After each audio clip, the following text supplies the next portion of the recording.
ডাক শুনতে পেতাম। সন্তান হারানোর শোক এখনো কাটিয়ে উঠতে পারেননি মমতাময়ী মা। মৃত্যুকালে তীব্র যন্ত্রণায় কতটা কাতর ছিল নারী ছেঁড়া ধন, কতবারই বা ডেকেছিল মা বলে। করলে পেট ব্যথা করলে তখন বলতো মা কিছু করো, মা কিছু করো। এই বাবার বুকে যখন পুলিশ গুলি চালাইছে, আল্লাহ জানে আমার বাবা কত চিৎকার করছে, কত মামা বলে ডাকছে, মা আমাকে কিছু করো, কিছু করো। গেল 5 আগস্টের পর থেকে এমনই হাজার প্রশ্ন ঘুরপাক খাচ্ছে সন্তান হারানো মায়ের মনে। বাবা ও বন্ধুদের সাথে ছাত্র জনতার বিজয় মিছিলে যোগ দিয়েছিলেন 10ম শ্রেণীর শিক্ষার্থী সদ্য। সেখানেই গুলিতে প্রাণ হারান।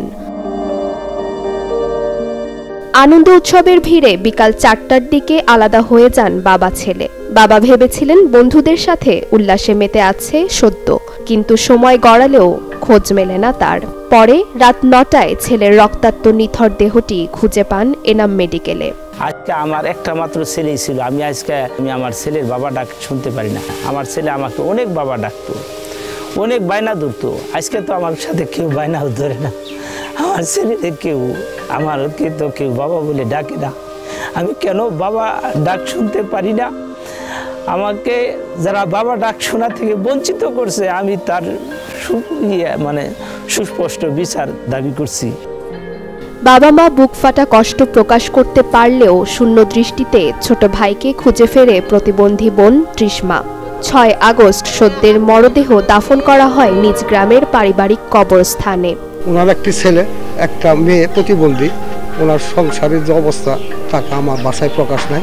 তবে সর্বোপরি শেষ কথা, আজকে যারা যে পুলিশ বাহিনীরা এই নির্মমভাবে হত্যা করেছে তাদেরকে আমরা সঠিক ফাঁসি চাই। ওর গুণের কথা আমি বলে শেষ করতে পারবো না।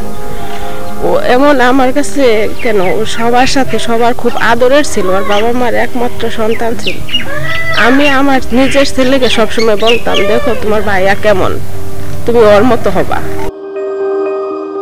স্মৃতি রক্ষায় বাড়ির পাশের একটি সড়ক সদ্যের নামে নামকরণের জন্য প্রস্তাব তৈরি করে স্থানীয় সরকার বিভাগে পাঠানো হয়েছে বলে জানান উপজেলা নির্বাহী অফিসার সাফওয়ান আক্তার সদ্য, যিনি সাভার ক্যান্টনমেন্টের 10ম শ্রেণীর ছাত্র ছিলেন। গত 5ই আগস্টে সাভারে বিজয় মিছিলে অংশগ্রহণ করতে গিয়ে পুলিশের গুলিতে মারা যান। তো সদ্যর পরিবারের একটি চাহিদা, সেটি হচ্ছে সাফওয়ান আক্তার সদ্য সে নিহত হলেও যেন তার স্মৃতিটা এই দেশের মানুষ ধরে রাখতে পারে, এই এলাকার মানুষ ধরে রাখতে পারে।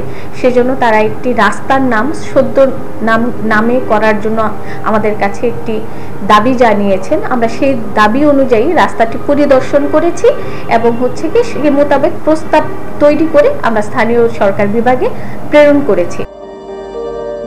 Savar cantonment public school and কলেজের মেধাবী শিক্ষার্থী ছিলেন সাফওয়ান আক্তার সদ্য। লেখাপড়ার স্বার্থে জামালপুর ছেড়ে সপরিবারে চলে আসেন সাভারে। Desk report, channel 24।